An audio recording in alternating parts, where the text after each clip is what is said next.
This is one important prototype multiferric, bismuth ferrite. BiFeO3. This is chemistry. I am physics, but reading chemistry. Don't think that I will not read chemistry. You have to be prepare yourself to read chemistry in higher. Don't forget this is a chemistry. I will not go. Please read whatever the chemistry inside the book. It will help you in future, right?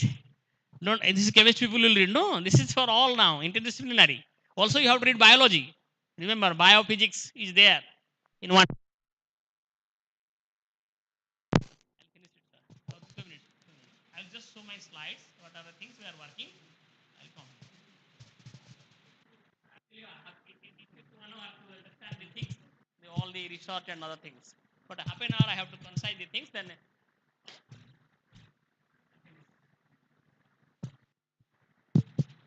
are you enjoying or not, students? Teachers, sorry for that. This is a fundamental thing. Hope you have idea these things.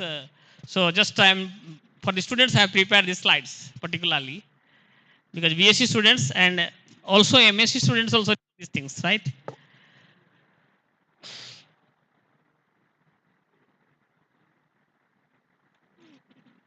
Okay, anyway, it's coming. Right.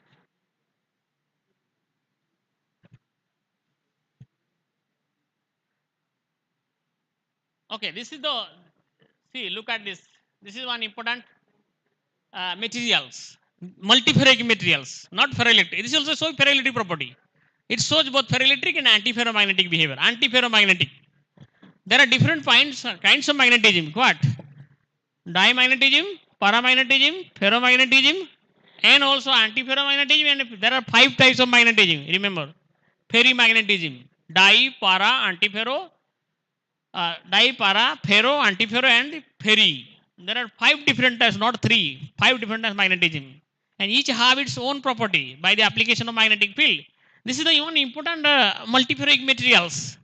Till now, people are searching why this material have high leakage current. So to avoid this leakage current, people have, doped different kinds of elements so that the leakage current can be useful for various applications, for particularly for memory device application, sensor, and the detector too. It shows all the properties. And I'm not going to details. These are some problems happens in multiferric. So people means the scientific community try to the are the rare earth and other kinds of elements. So these are some results which we have prepared and already published in international journals. These are the things we have prepared the composites, or you can solid solution you can say. And these are the things we use this because in a small area, all the big equipment like the chemical vapor deposition or the PLD or the things I know, but we have to following this solid state reaction technique. Somehow it is the acceptable in all scientific community. So use this kind of technique, and the bulk material we are preparing. We have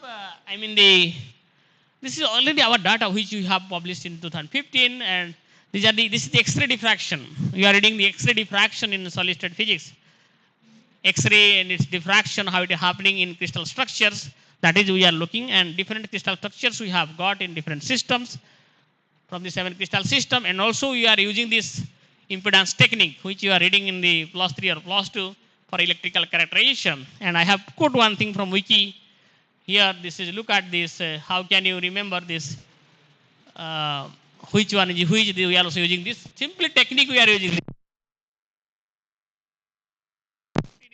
Totally. I have to finish this. Oh, how many minutes? I will show last slide. Okay.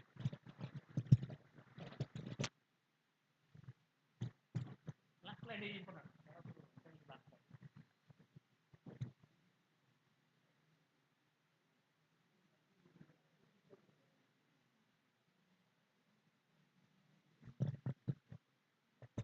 So think that even if PowerPoint has gone, the knowledge is not gone. So you can share with these things. So it is very important because we should not be feel bored. That's why we have to be proceed with this whatever knowledge we know these things, right? So in this way, let me show are some results which we are working in experimental technique, and these are useful for memory device applications, sensors, and also actuators, different kinds of applications we are looking. So now I will come to that. Yeah, this is, these are the some circuit also we are using in the impedance. This is, and some techniques we are using this. This also I am following this. Remember this LED Iceman. Remember this sentence. You can understand which, where, what is there. Look at this LED Iceman. If in your circuit there is inductance, the voltage leads the current. Remember, because sometimes you will be confused. Which leads or lags in the bias, you will be confused. You are going somewhere. This LE. Look at, if your circuit have inductance, E means voltage or V. Voltage leads the current. Ice. If you have capacitance, which leads the voltage? Current leads the voltage. If you remember this, you will not be confused in any bias. If you are asking this kind of question, sometimes silly question, right? So this is some diagram, and we are using this technique to actually and to characterize this our materials by the green boundary and these things. These are the, we have used this technique, impedance technique for electrical characterization, and different kinds of capacitance and the other results we have got. And look at this results which we have fitted different circuit for the electric to conduction of electrons using conduction mechanism. These things we have already done and also published in some research paper. These are okay. These are just I am showing my results actually, and also some fitting. Look at this. I'm not telling this thing because it's difficult to understand. These are the some loose magnetic behavior, so magnetism behavior and the ferroelectric polarization. I'm going to that last slide actually. Look at this. These are the different. Yeah, this is the one recently we have published on paper. This one, it is a very good paper which is done by one of our scholar with Professor P.R. Das and other institutes like NPL and the other accreditation. And this is good. This is a gallium ferrite. We have added the neodymium and the also the neodymium. So it is a gallium ferrite, but we dope this neodymium, and we have got the interesting. Look at this magnetic behavior.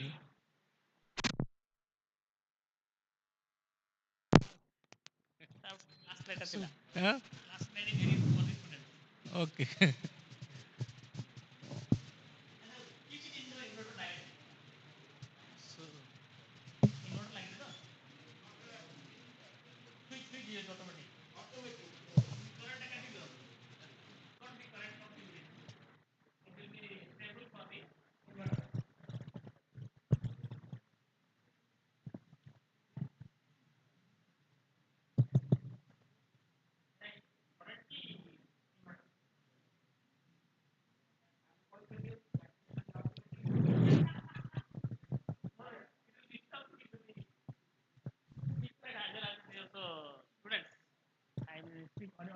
Uh, please be faster. Yes,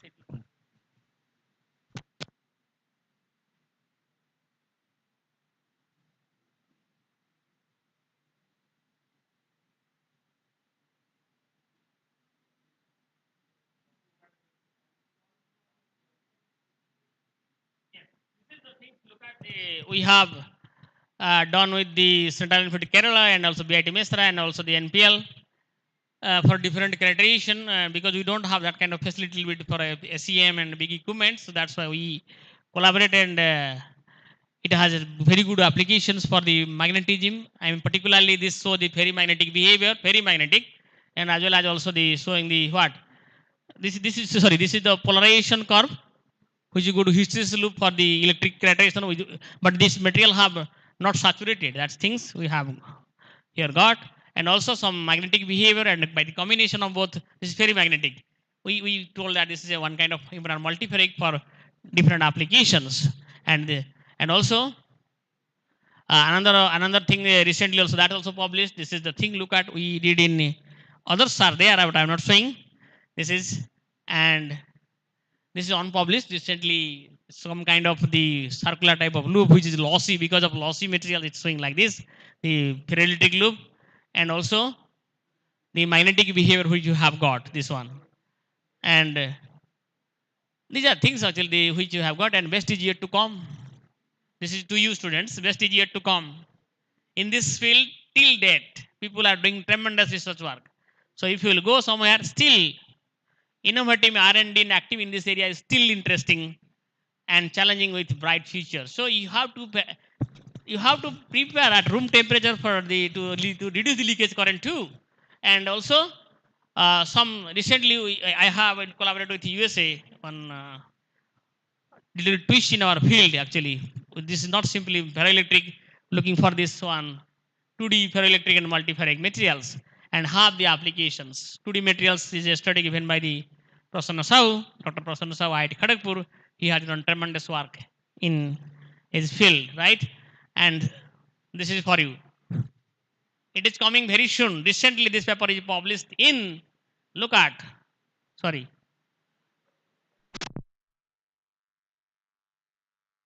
Not supporting you. What?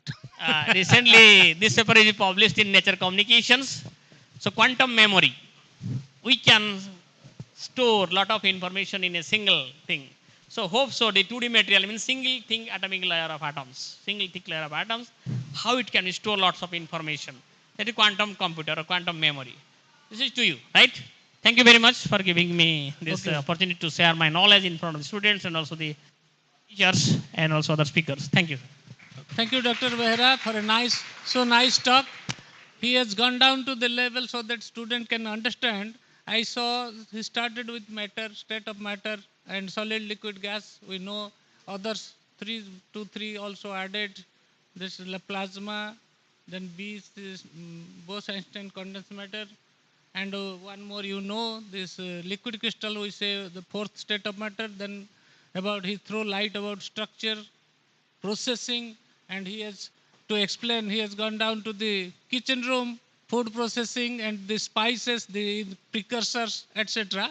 So, a nice talks for the students. And this is a field. Whoever wants to concentrate, he can also contact Professor Behra, and also you will get another talk of same field. And now, if one, since we are going late, so one or two questions I may allow, one or two questions at best.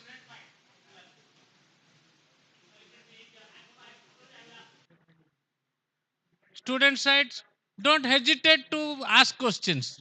Okay, I think no questions. Huh? Okay.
Okay, since there is no question, let us thank Dr. Behra for this nice talk.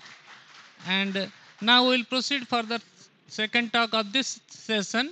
And Dr. Sanjay Kumar Swami, Professor Physics of Niger, will deliver a talk on understanding the universe from micro to macro. And now I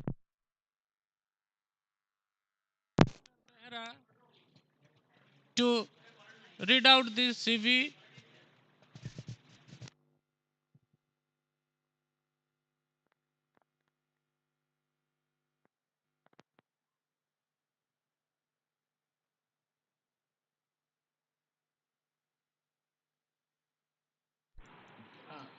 Dr.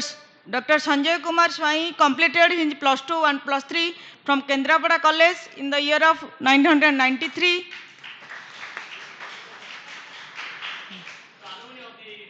Yeah. That is very nice to see. He has completed his master degree from Utkal University, his PhD in physics from University of Hawaii, USA. He completed his postdoc in Stanford University, California, USA. He joined in Niger as reader in 2009 and currently he is working as a professor in physics in Niger. He has more than 1,000 number of publications and 2 scholars already awarded under his supervision and 5 PhD scholars are working under him. So I invite you, sir, to deliver your talk.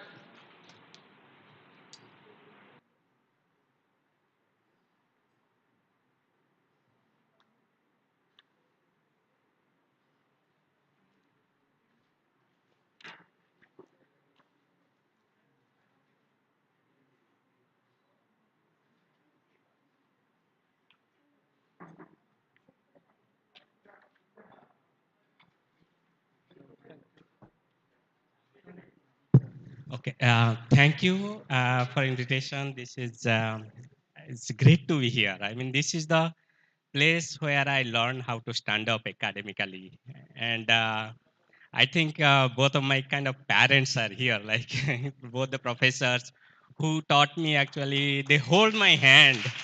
Actually, I remember that they hold my hand academically and taught me how to walk.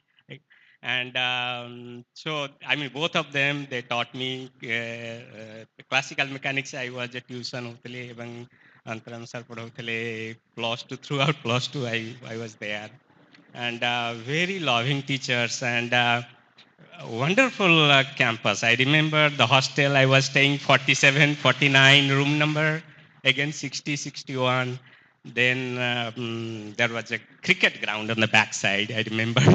And I don't know if it's still there, but I mean, it's incredible memory. I mean, I really enjoyed 5 years. I love the teachers. And if given the chance, I would come back and learn from them the things that I didn't learn. I'm just amazing teachers, and it just I feel blessed to stand up in front of them and talk something that, and I please forgive me if I say something wrong, but so let's go ahead. Okay, so I will be basically talking about something that Vedant kind of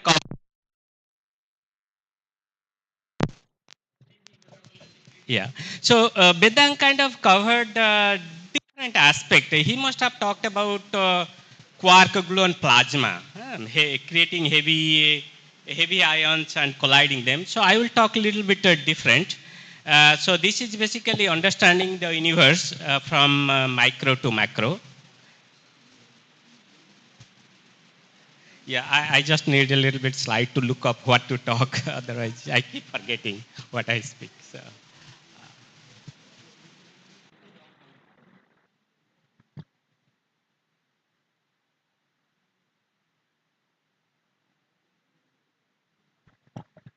Yeah, so I think we should go on. So I think science has made wonderful things over the thousands of years. I think sometimes you need to think very simplistic way, and sometimes you have to go a little bit more than is available to you.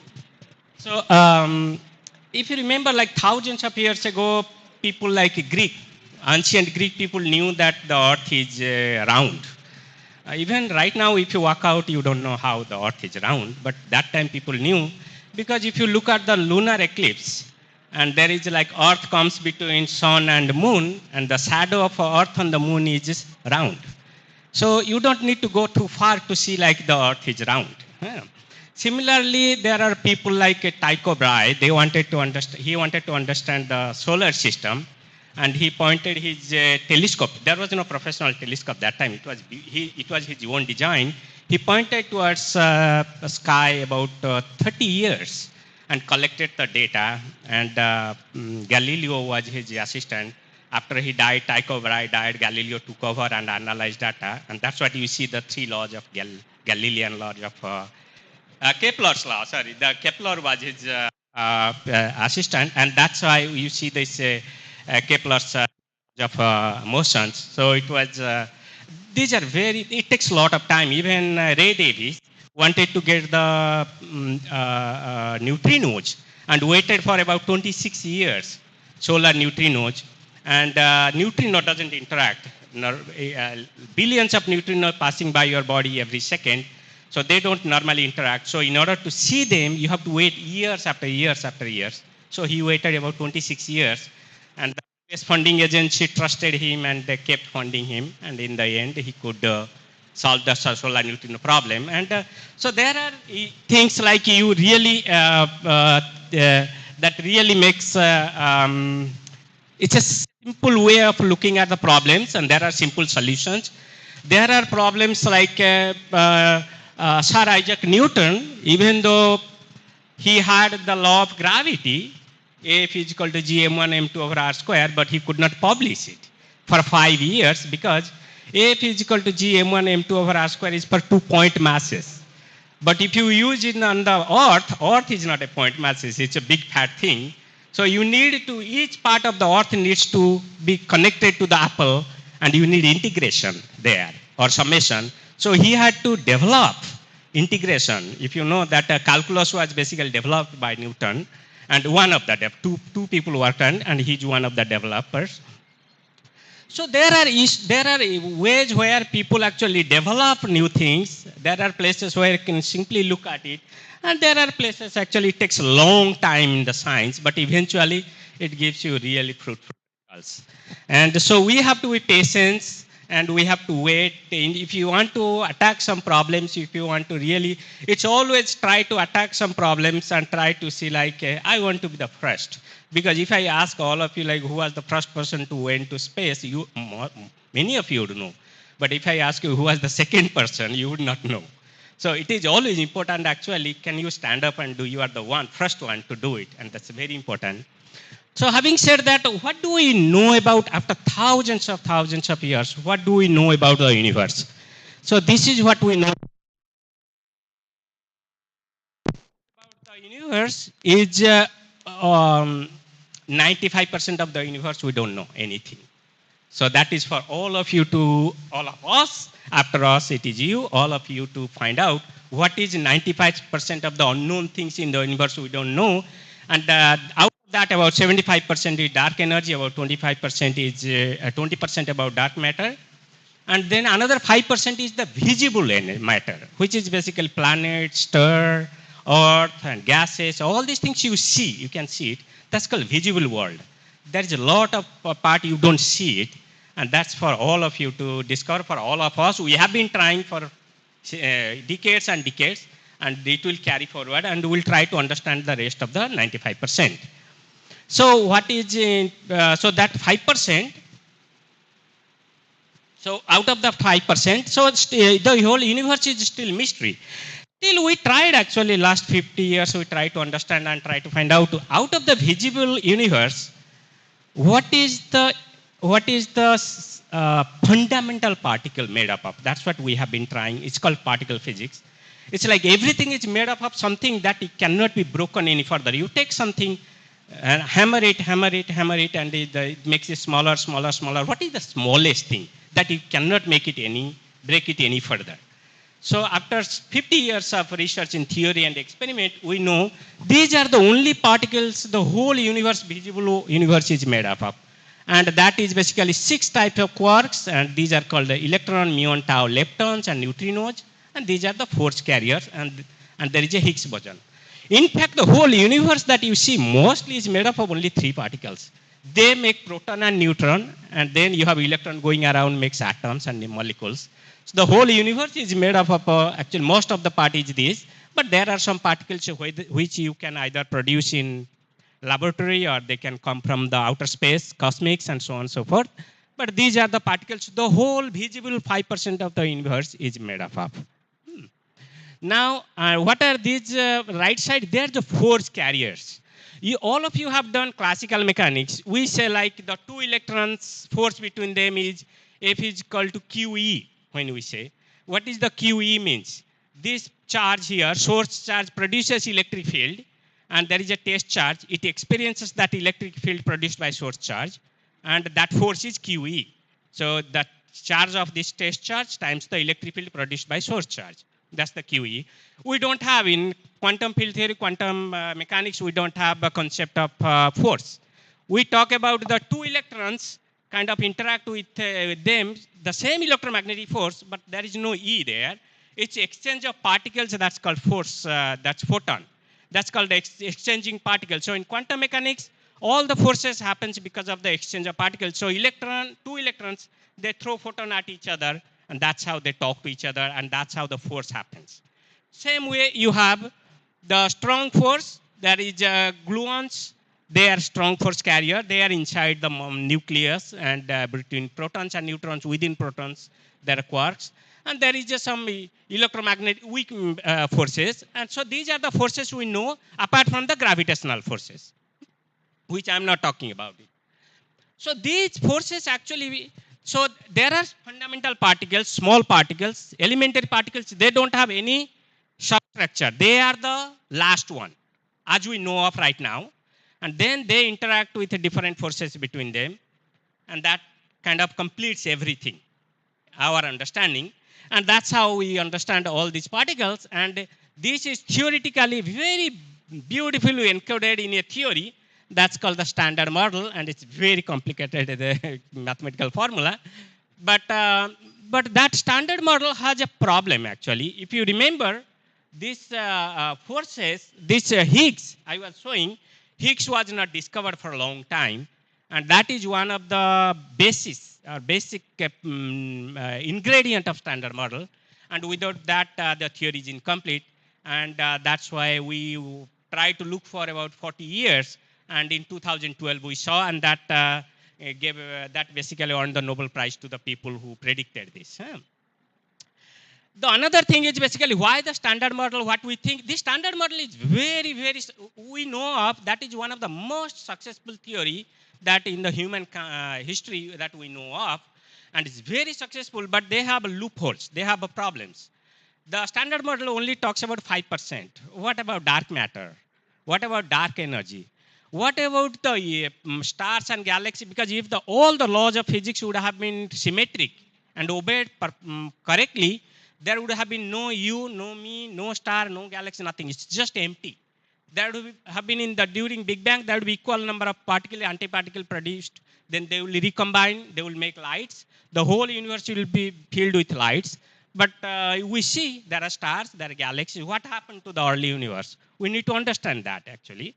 So there are many parts actually, and where the masses come from, why the photon is, many of you know, the light is massless, but the electron is not massless. Why the electron is not massless? Why light is massless? Why the quarks, which are like 1,000 times or 100 times heavier than electrons? Why proton is heavier than electron? We don't know all these kind of things. So is it like accidental or there is some physical explanation? So people try to go not only saying like, let's try to measure electron mass or electron charge. It's asking some question like, why when the universe started, why the nature chose photon to be massless, but the electron to be small mass, the quark to be little heavier mass, there are other heavier mass. Why so hierarchy in the mass? So to answer that, we built one accelerator to partially answer these questions. We built one experiment in Switzerland-France border, and that's 27, Bedang talked about it, I hope, yesterday.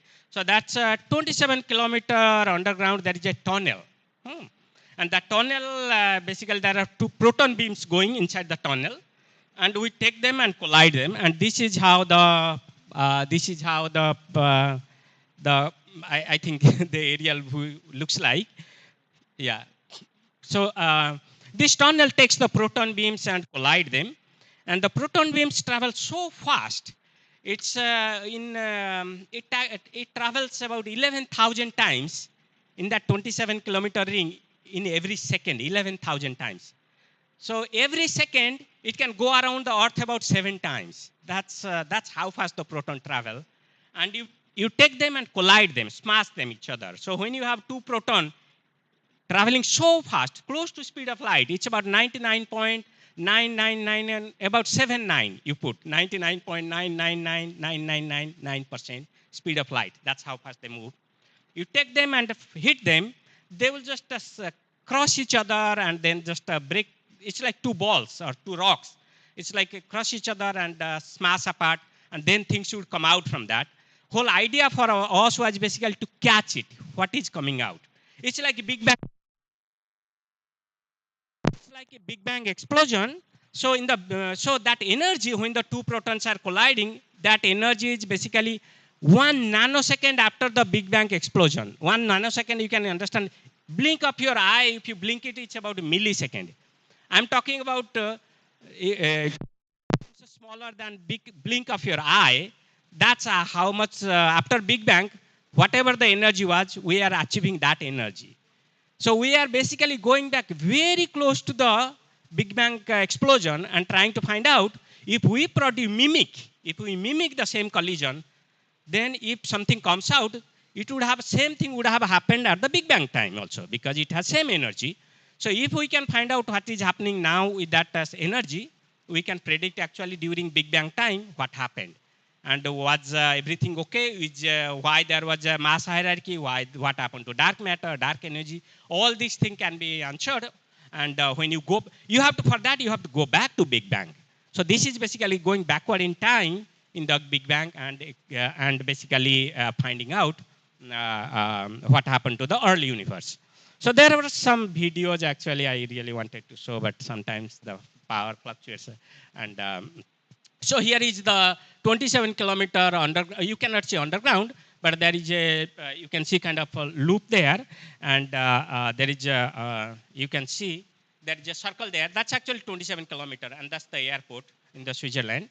And that's the video of the underground, about 27 kilometer, about 100 meter underground. And that's the tunnel through which the protons actually go through very close to speed of light. And when they go through, we collide them, as I said, and around the collision point, we put a detector to catch whatever comes out, because that's the whole idea. You catch them, whatever comes out after these two proton smashes, and trace it backward, and that will tell you what happened at the collision point. Or in essentially, that will tell you what happened in the early universe during real Big Bang time. And that's what we are producing. And that's the detector here.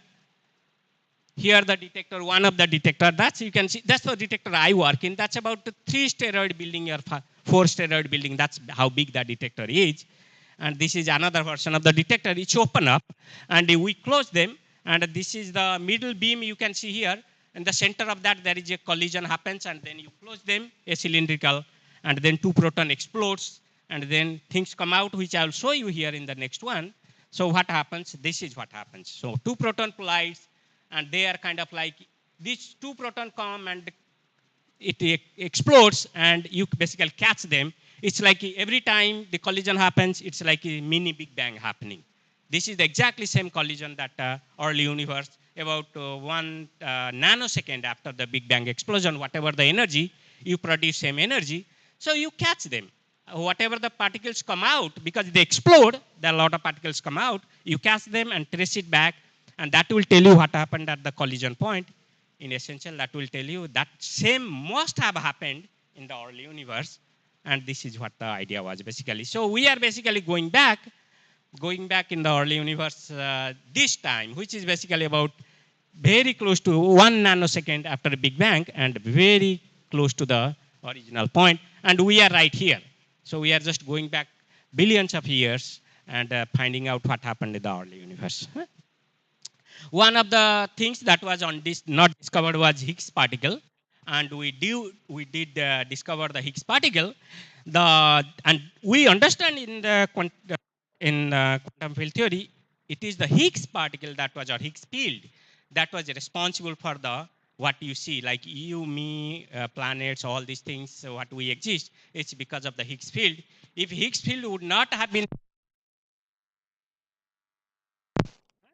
so what happens to the concept of Higgs particle? So when early universe, it was collision happened, there was nothing, everything was massless, and they were zipping through the space very close to speed, at the speed of light, because they are massless, at the speed of light.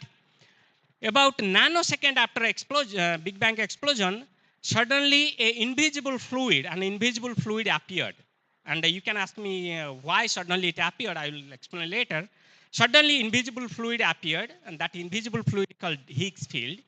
And those particles which are massless, all the particles in the Big Bang were massless, they were zipping through the space. Now they had to go through this invisible fluid.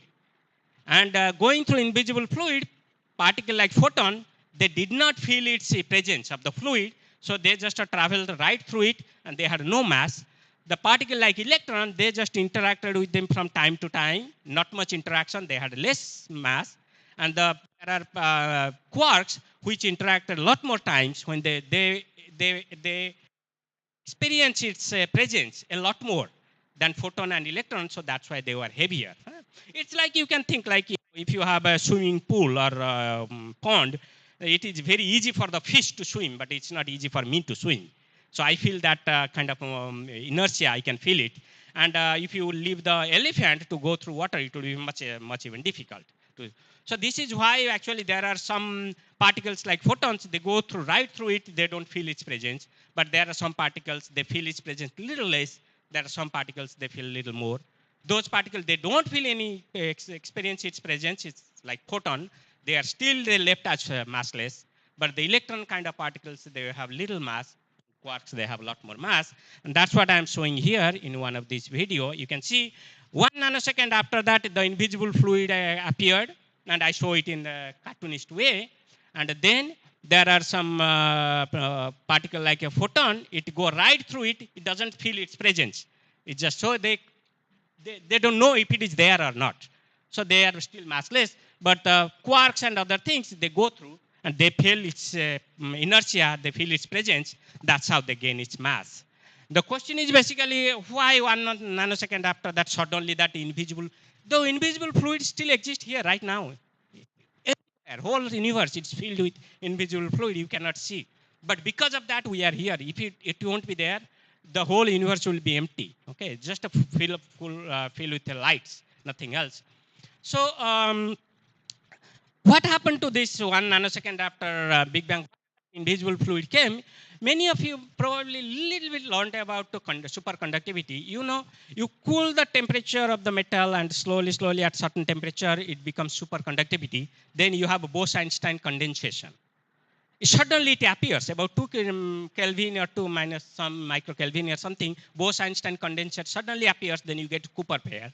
Exactly same things. The universe was very hot in the Big Bang, then it slowly cooled down at about 1 nanosecond after Big Bang, the temperature was low enough, the universe was expanded enough and temperature was low enough that it suddenly, the invisible fluid like Bose-Einstein condensation, it just appeared suddenly. And we have real phenomena like Bose-Einstein condensation already, we know it exists and it appears actually the same way it just appeared. Actually, Nobel Prize to people and who predicted it, and that was incredible successful theory. But as I said, the standard model is not a final theory. There is a lot of loopholes. It doesn't explain dark matter, dark energy 95%. We don't know what it is, and that is still unresolved. There are a lot of supersymmetry and extra dimension and so on. And we are still trying to find out in the LHC experiment, and we are not there yet. So, sir, can I say how much time I have? Like 5 minutes. Okay. So I'm not going to show another topics I wanted to show about the gravitational wave. I wanted to talk about gravitational wave is basically what happens. Second part is no slides, I will not show. So what happens is the classical, so old way of thinking like the laws of gravity, F is equal to gm1 m2 over r square is Newton's law. But that actually failed actually. That is not the new school of theory is not this one. So what happens? So basically, you know, laws of gravity, F is equal to gm1 m2 over r square. It's not, I mean, it's not because apple fall onto his head. I mean, it's just, I'm dropping something on your head. You cannot make a theory like F is equal to gm1 m2 r square. I mean, this is incredibly complicated formula somebody to write when some apple falls into his head, actually. You cannot even write right now. So it was not about apple falling, actually. It was apple falling, but he realized it is the same force that makes the moon going around the earth. So he used both of them, and then he derived the formula F is equal to gm1 m2 over r square. It was not exactly r square. I think it was r to the power 1.92. He just made it to r square, but turns out that the experimental is incredibly, it is really R square. But it wasn't like R square when he calculated. And I usually teach my first year students how to get it. Then what happened, there was relativity came, and then, if there is something moving at a speed of 60 kilometer per hour and you are rushing towards it by 20, you will see the speed less. So you will see like 40 kilometer per hour. But if it is a light, that is not the same thing. For the light, actually, even though it's a light pulse is moving at c by 2, so light is moving at c, and you are rushing towards light as c by 2. You should see light for you. If you are going, for you, it should be c by 2, but it's not c by 2, it's a c. So there is something wrong. How can the light is going c and you are going this way or that way or any way? Everybody measures the same light. Even though you move towards it like by half its speed, you still measure c. So there is a issue, and that puzzle actually was kind of very easy to understand with Galilean transformation, and I'm not going to talk about it. So so basically one of the Einstein's postulation was the speed of light is independent of frame of reference. It doesn't matter actually which way you go, it is the speed of light is same. And so light travels about 3 lakh kilometer per second, and it takes about 8 minutes. Now the question was basically on the gravitational waves, when they try to make the, specifically this was about general relativity. The question was basically, if the sun stops giving light right now, when would the earth know? The earth know after 8 minutes, because the last light that the sun would radiate would take 8 minutes to come to earth. And so earth would know actually after 8 minutes that the sun is no more there to give me light. But for the gravitational force, the earth is going around the sun because of the gravitational force. Now if the sun vanishes right now, when would the earth know that, okay, I should not go in a circle because the sun is not there anymore? So in principle, it should take 8 minutes, it should still go around in a circle, because there should be nothing traveling from sun to earth for 8 minutes, because nothing can travel faster than light. So the earth would not know for 8 minutes that sun is not there, it would still go around in a circle. But that's not what happens. Newton's law of gravity doesn't say. Newton's law of gravity says when the m2 is 0, the force is 0. So the sun mass is 0, the force is 0 right away. There is no time dependence, it's right away. So earth should know right away that there is no sun, and it should go on straight rather than going around a circle. And that's against the law of that special relativity, that nothing can travel faster than light. But Newton's law says, no, I should be able to know, even though there are millions of kilometers, I should be able to know right now. And that's the problem actually. To do that, Newton basically, Galileo made a new, so there are some videos I cannot. So then there are other flaws actually. This is actually very small shift in the perihelion, this is the closure point for the mercury actually. This when it go around, this vortex actually shifts, and that actually, it's very, very few, not very far, and that cannot be explained by Newton's law of gravity, but it can be very well explained by general relativity.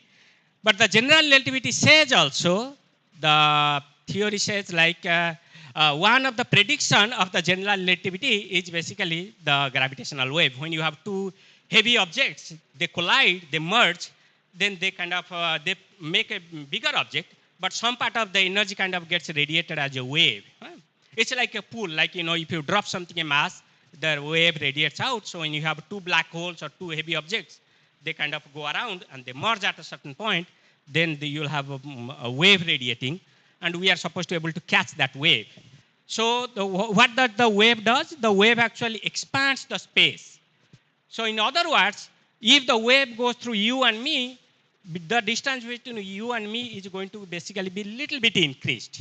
So what the gravitational wave does is basically, it expands the space in one direction and compresses the other direction. So if I have kind of two mirrors, and I put the laser beam, and then I have another, you have done the microphone interferometer. If the distance is same, the light goes there from back, and there is interference, constructive. But if there is a path difference, that will show you the constructive and destructive interference. And that's exactly what it will be here. That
See, actually, 5 minutes.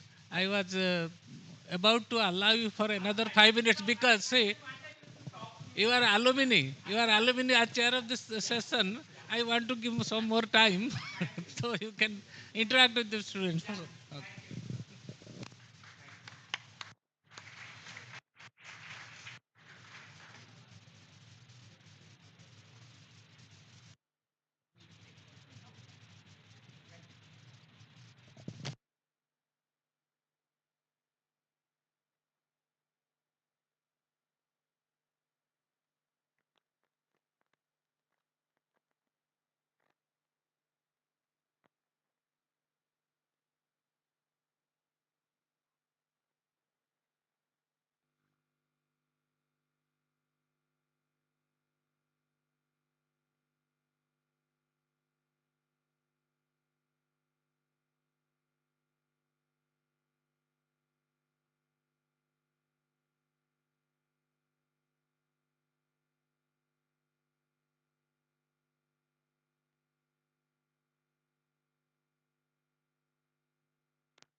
Okay.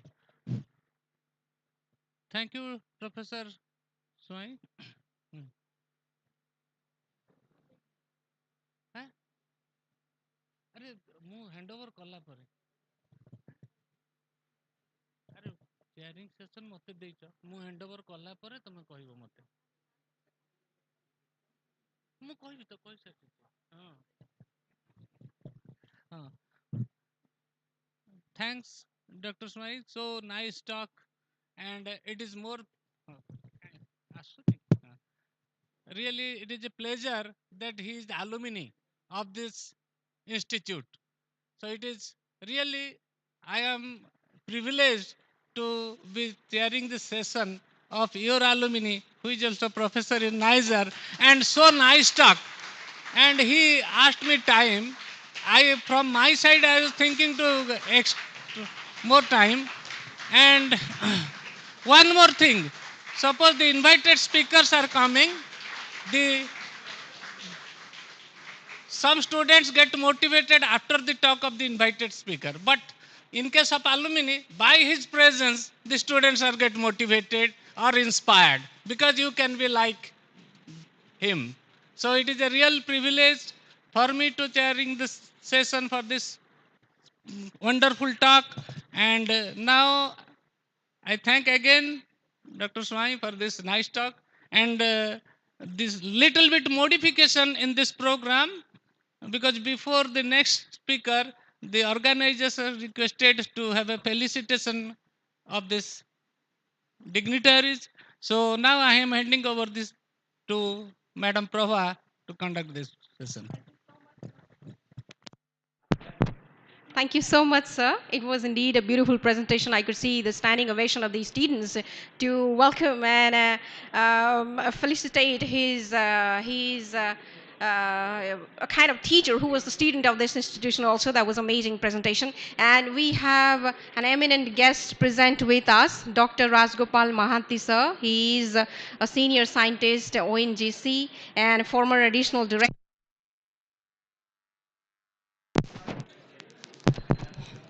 Atomic Minerals Directorate for Exploration and Research, Department of Atomic Energy, Government of India. And it's my pleasure to also announce that he's a man of this soil. He's also the member of our governing body of this institution. I'm very pleased to have this great man with us, a great scientist. And I would say that science is beautiful when it makes simple explanations of phenomena and connections between different observations, like fundamental equations of physics. And I'm very glad to have such a kind of man who's present with us, who has done great research. And taking this opportunity in a fresh mind, I would like to take a short break in the schedule that's been prescribed earlier, so that we would like to felicitate all the eminent guests present here with us by the hands of Dr. Rajgopal Mahanti. So I request all the eminent guests present on the dais to kindly take the pain to come to the dais, so that we could see all the moments in a clear way and frame it in a beautiful manner.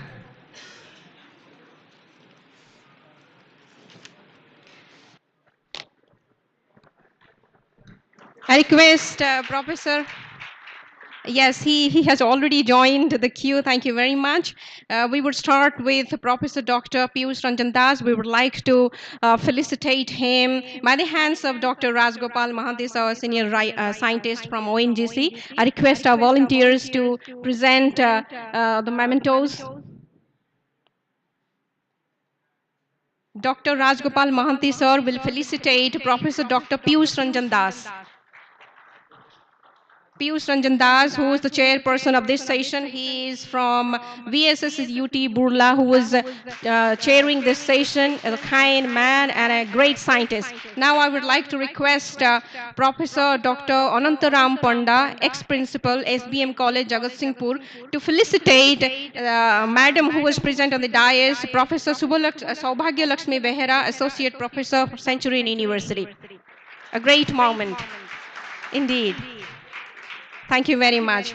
Now, I would like to request the convener of this seminar, Professor Ramchandra Patra sir, of course, our Rama sir, to felicitate Dr. Banerjee Behera, who is Associate Professor of School of Physics, Sambalpur University.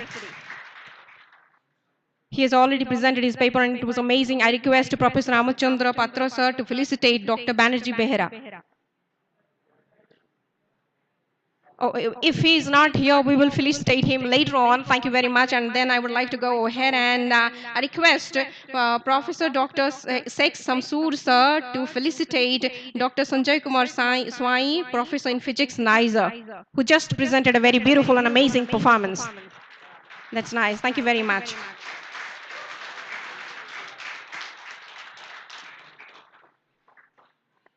I now request all the dignitaries to be in a queue so that we can frame this moment in a beautiful way. Our students are taking photos, and later on we will enjoy this moment having this photo. Sanjeev sir, I also request you to be in the photo. Where are you going? That's amazing.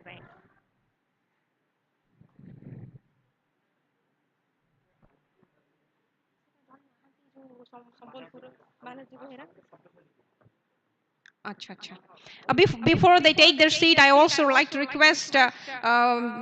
Prabhat Ranjan Lenka sir, who is from Marsaghai College, to felicitate Dr. Sabyasachi Parida from C.B. Raman University, Bhubaneswar, who is with us, who is shortly going to present his presentation. A young budding scientist is with us. And I apologize to be a little bit late.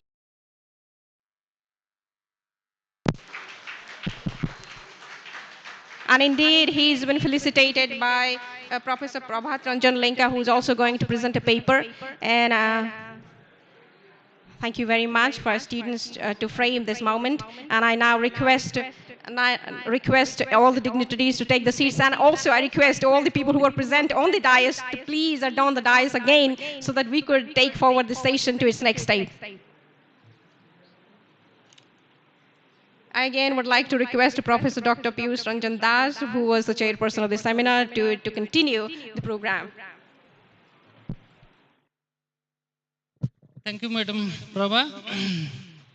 Let us go to the next invited speaker, Dr. Sabyasachi Parida of C.B. Raman Global University. He is going to present the top topic, effect of go on dielectric and piezoelectric properties of PVDF ceramic composite for energy harvesting to power IoT Internet of Things sensors. So now I request our coordinator, Dr. Saubhagyalakshmi Behera, to just read out his CV and introduce to the audience. Dr. Sabyasachi Parida, currently working as an associate professor in C.V. Raman Global University. He did his PhD from BIT Mesra in experimental condensed matter physics. He has published more than 20 papers in various international journals and also 15 number of conference proceedings and book chapters.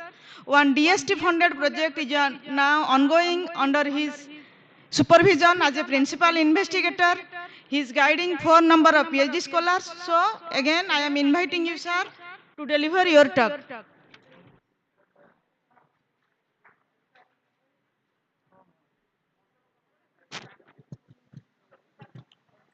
Okay, thank you, madam.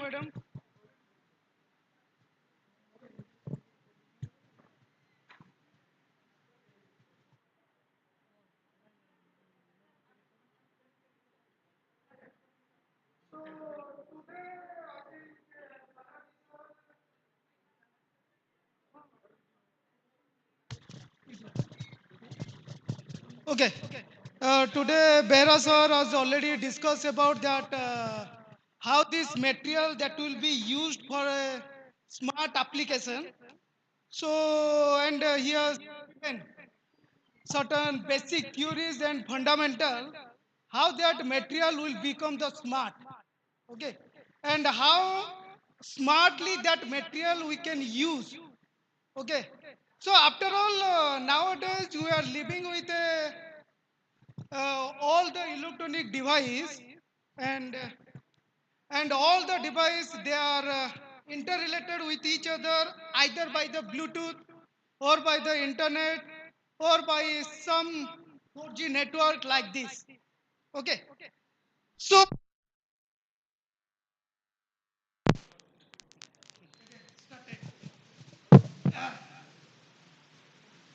I think my voice is audible to all of you. No need to mic. Is it? So today we discuss about a new topic.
if you observe it very carefully.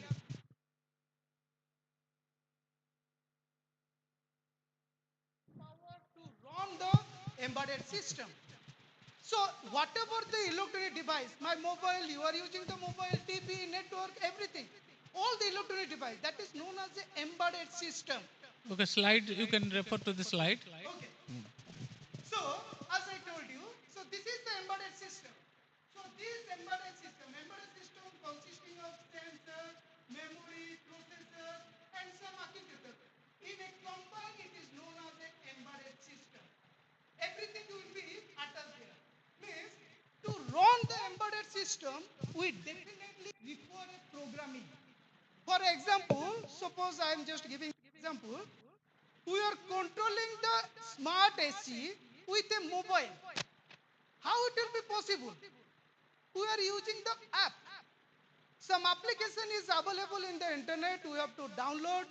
We have to install. So that program will be completely controlled.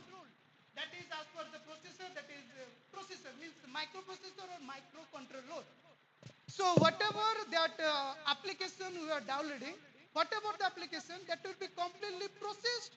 After process, providing the signal, now just signal that will be transferred through the Wi-Fi,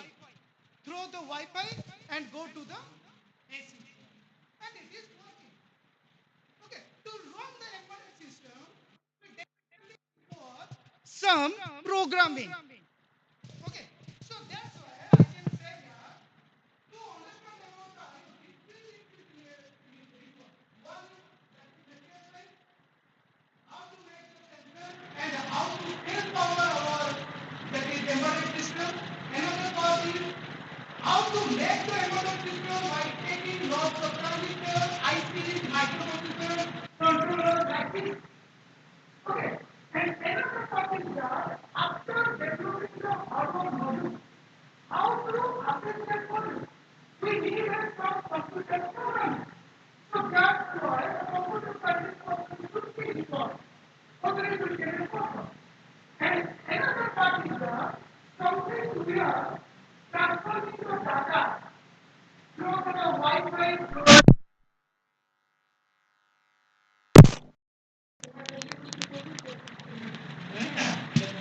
Lecture will be finished, but I cannot show the slide due to the interpretation. After so, yes, what I am telling you. So data security is also very essential part. Data security is also very essential. For example, okay, so I will show you some figures. So another example I just want to show. Nowadays we are using the smart watch where you are able to know about software, hardware, like this. Okay, most of the people are like this.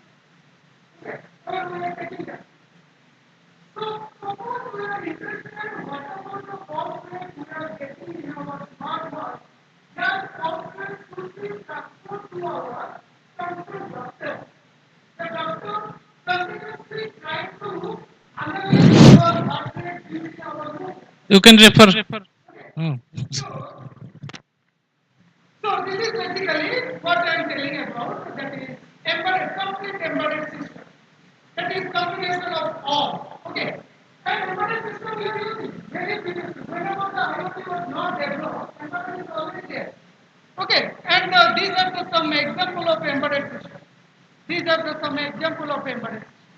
Now the question is that embedded system and IoT. A smart TV is an IoT system. Only television, only any electronic device. It is completely a smart system. But when we are telling that it is a smart, then it is known as IoT. Okay. With that device which can be controlled remotely. That's why it is known as Internet of Things. We record internet, we record Wi-Fi, we record Bluetooth to communicate with each other. Okay. That's why it is known as a IoT device. Okay. And this is the example as I told you, we are just AC through the mobile. So similarly, we can using the mobile, we can control our smart TV also. Okay. So this is because of you know what? This is the Internet of Things. And all the things, see, all those things. So this is the embedded system. This is embedded device. AC is also embedded device. Okay. And both these they are communicated through a Wi-Fi. So Wi-Fi is a communication part between the mobile and the AC. So, this is the communication relationship we are interested to know whether our communication thing is secure or not. Okay. So that's why, as I told you, computer science is also essential to secure our transmitting data, to secure our transmitting data. Okay. So as I told you, this is you know.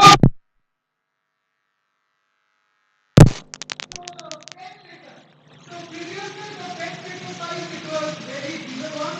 It will be controlled by some point rating. Okay. But maximum time the patient goes to the hospital and shows that my heart or something is working properly or not after using the test. But nowadays the test are having the very advanced material. So no need to go directly to the doctor to check whether my heartbeat or pulse or is going on properly or not. Okay. So that device, so that device or test that will be remotely controlled. So it is something about a system, sensor, receive the pulse rate, receive the pulse data, and transmit through the internet.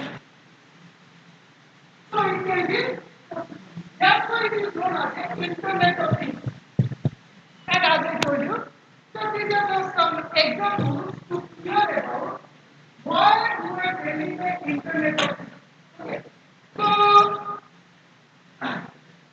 so my point is here. So IoT is basically I told you, it is the combination between the material science, electronics and communication and the computer science.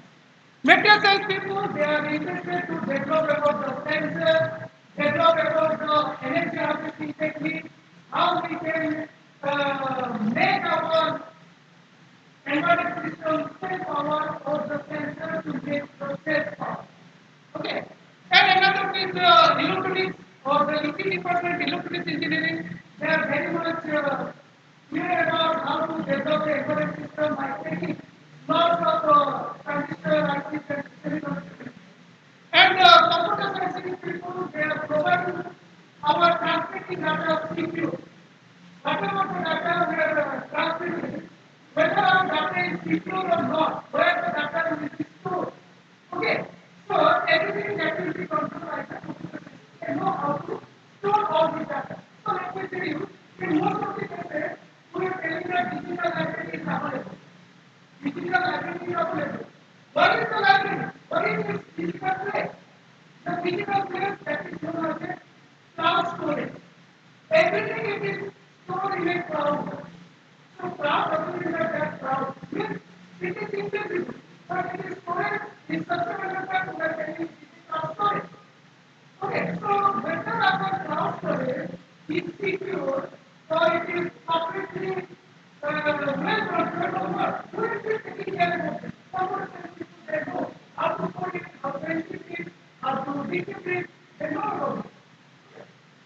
So, and this I am an exercise, so I am very much focused about how to develop the sensor and how to make our module for the sensor.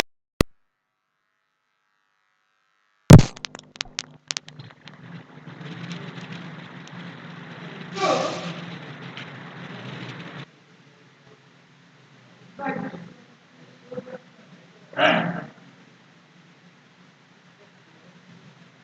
So this is this is also embedded system. This is also embedded system. It is like this controlling here. And how it will be communicated? Definitely it will be communicated by the network. Okay. And definitely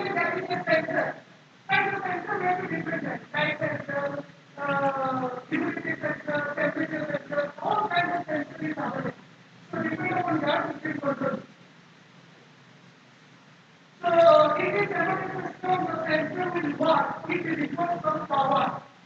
And if you open this embedded system, there is a battery. That is a battery. It will provide power to the embedded system so that the sensor will work properly. Okay. So there are some sensors.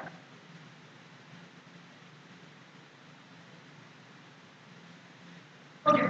So these are the some application of IoT. We can control, that is, we can say that smart home, smart health, smart infrastructure, smart logistics, smart agriculture, smart environmental monitoring.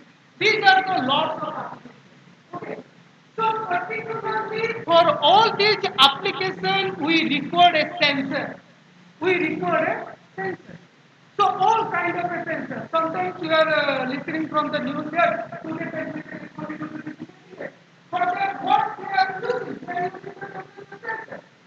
And to measure or to watch the temperature sensor, it requires very small amount of power. You know, constant battery, that is having a voltage around 1.5 volts.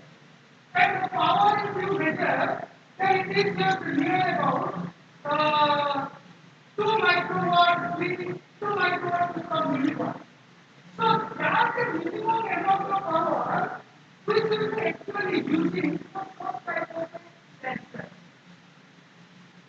Okay. So, as I told you, so whenever we talk about a smart, so we definitely require a sensor. To power the sensor, we definitely require the power. So these are the some classification of the sensor. So various type of sensor, photo resistivity, capacity, and nowadays, piezoelectric material nowadays that we are using is very efficient sensor nowadays. And these are some other broad sensor is available, that is IoT sensor. You know, whenever you are watching the cricket and in the TV you observe that they are showing the ball is traveling, the ball is going that direction. Okay, the batsman strike with everything, the ball is something like this. Okay, practically it is not happening in the field. Then how it is?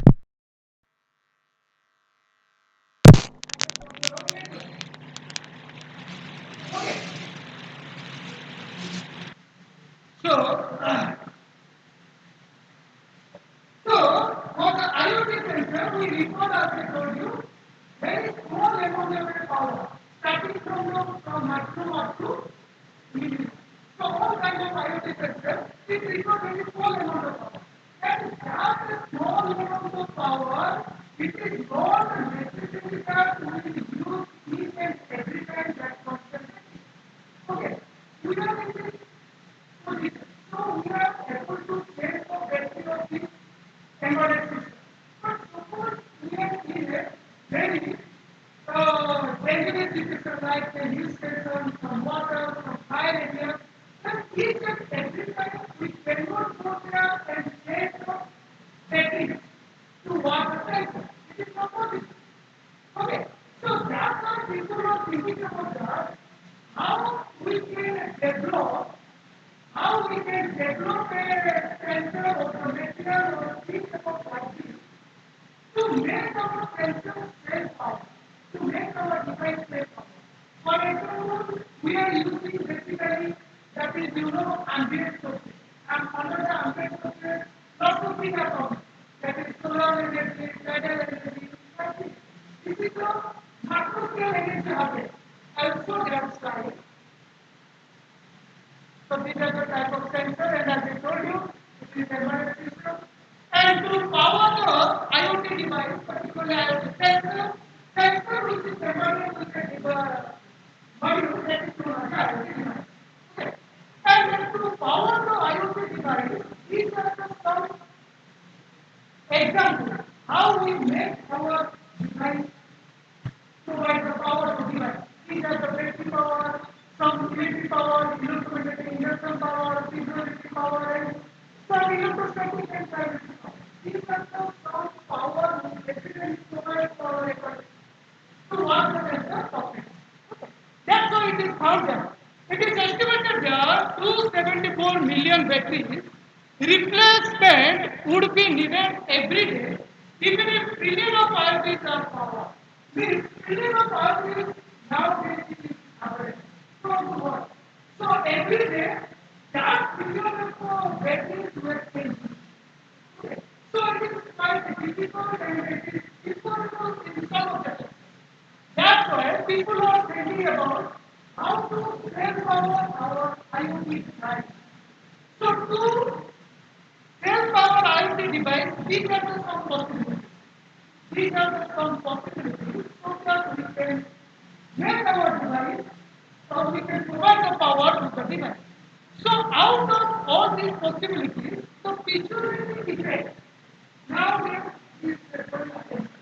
With the futurity material, we can make our power, or we can make our IoT device save power. Okay. So that energy harvesting means we can harvest the energy from the futuristic material and that power which is stored in a capacitor or a supercapacitor or a reachable battery. So no need to change their battery.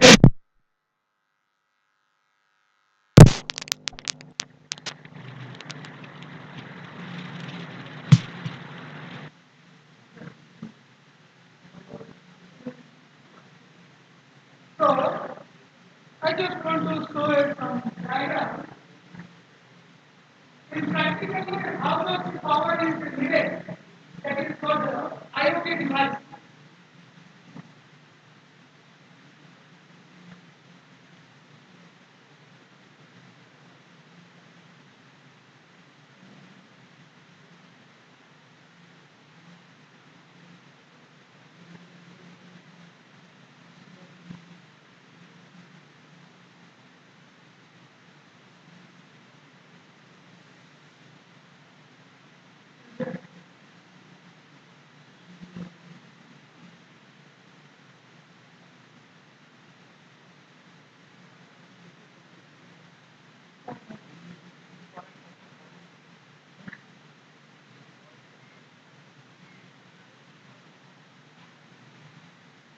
Okay.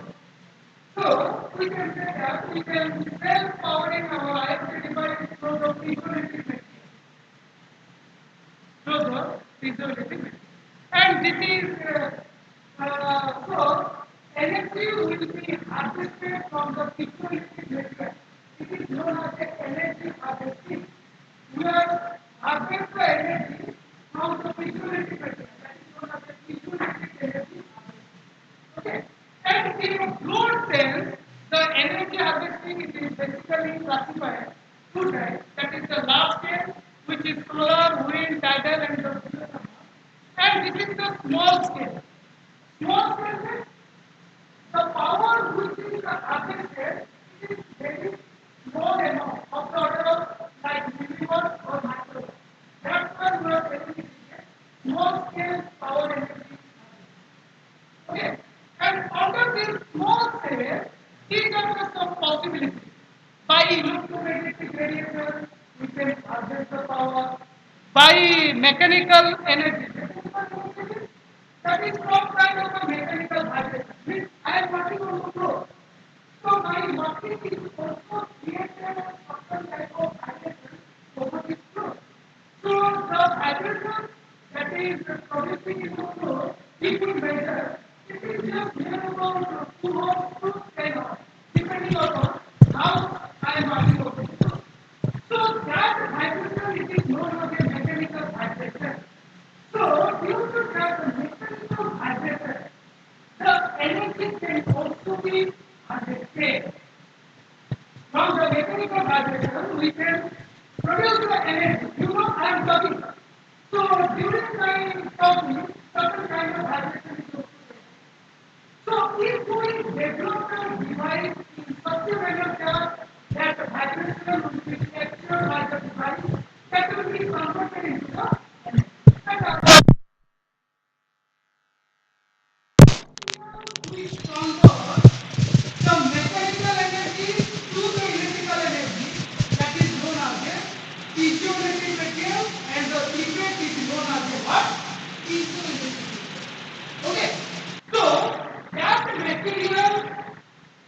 different discussion of that is certain kind of a mechanical energy, mechanical force. Mechanical theoretical force. If you apply over the device or over the matter, then that mechanical energy will convert into the and the energy harvested from that material. What is our input? Our input is our mechanical harvesting. I am striking to the wall. So that is continuously I am striking to the wall. So striking to the wall is a one way of a pivoting force.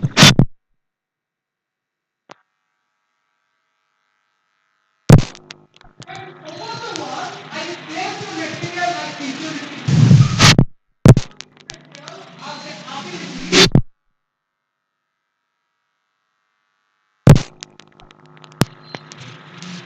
How many? I never showed the slide to the student. No. Okay. How many minutes will take? Actually, time is over, but that I have allotted in case 5 more minutes. Actually, I am interested to only one video that some MSc student and a PhD student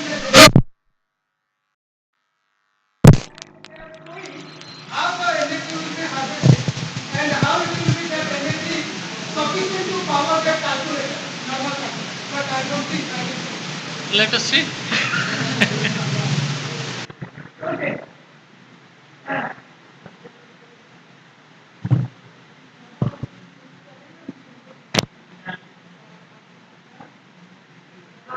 I think you can go to direct video. Huh?